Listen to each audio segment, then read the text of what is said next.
Shalom Bapak Ibu Saudara-saudari yang dikasihi dan mengasihi Tuhan. Kita bersyukur untuk berkat Tuhan bagi kita hari ini. Sebentar sebelum kita membaca merenungkan firman Tuhan, mari kita satukan hati, kita berdoa. Tuhan, terima kasih, kami bersyukur untuk kasih setiamu, untuk kebaikanmu dan kemurahanmu. Sebentar kami akan membaca dan merenungkan firman-Mu. Berfirmanlah dan biarlah kami mengerti apa yang menjadi kehendak-Mu. Kami berdoa di dalam nama Tuhan Yesus Kristus. Haleluya. Amin. Ayat bacaan firman Tuhan hari ini terambil di dalam kitab Keluaran pasal yang ke-7, ayat yang pertama hingga ayatnya yang ke-13.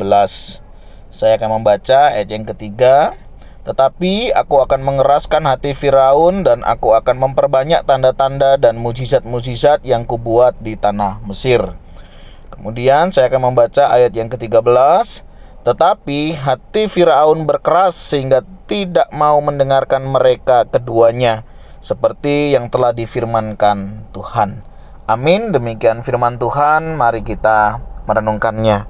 Bapak Ibu Saudara yang dikasihi dan mengasihi Tuhan, pernahkah kita berjumpa dengan orang yang keras hati, maunya sendiri, nggak bisa dibilangin, nggak bisa dikasih tahu, ngeyel, pokoknya begitu ya.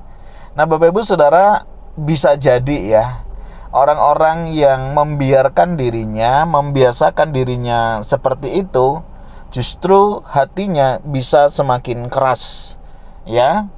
Tentunya sulit untuk berubah. Dia punya prinsip yang tetap, terlepas itu benar atau salah begitu ya. Mereka akan tetap menekankan prinsip-prinsip itu. Nah, demikian juga yang terjadi kepada Firaun ketika dia tidak menyetujui apa yang menjadi kehendak Allah. Allah justru mengizinkan dan mengeraskan hatinya untuk Firaun selanjutnya mengeraskan hati. Bahkan kalau kita perhatikan nanti ya, ada banyak tulah yang harus mereka alami sampai puncaknya anak sulung mati. Nah Bapak Ibu Saudara, hal ini mengingatkan kita. Ketika Tuhan mengingatkan sesuatu tentang diri kita, apakah kita mau menyadarinya atau kita membiarkannya dan justru kita akan mengalami kekerasan hati? Mari kita perhatikan peringatan-peringatan Tuhan. Jangan sampai justru hati kita semakin dikeraskan dan kita semakin mengeraskan hati kita, dan kita tidak lagi peduli akan apa yang menjadi kehendak Allah di dalam kehidupan kita.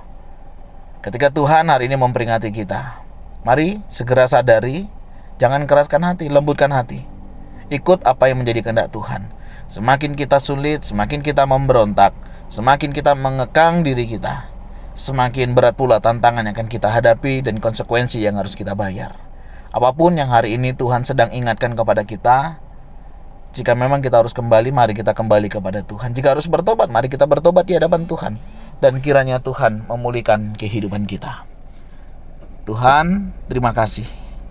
Ketika Engkau mengingatkan kami, ketika Engkau menegur kami, tolong kami melembutkan hati kami. Dan biarlah setiap kami boleh mengalami pemulihan yang daripadamu. Tuhan, terima kasih. Ini doa seru kami. Berkati setiap kami, tolong jaga hati kami. Terima kasih Tuhan. Kami berdoa di dalam nama Tuhan Yesus Kristus. Haleluya. Amin. Bapak Ibu Saudara, demikian renungan kita hari ini. Kiranya setiap kita boleh menyadari akan setiap peringatan-peringatan Tuhan dan semakin peka apa yang menjadi kehendaknya di dalam kehidupan kita. Tuhan Yesus memberkati kita sekalian. Shalom.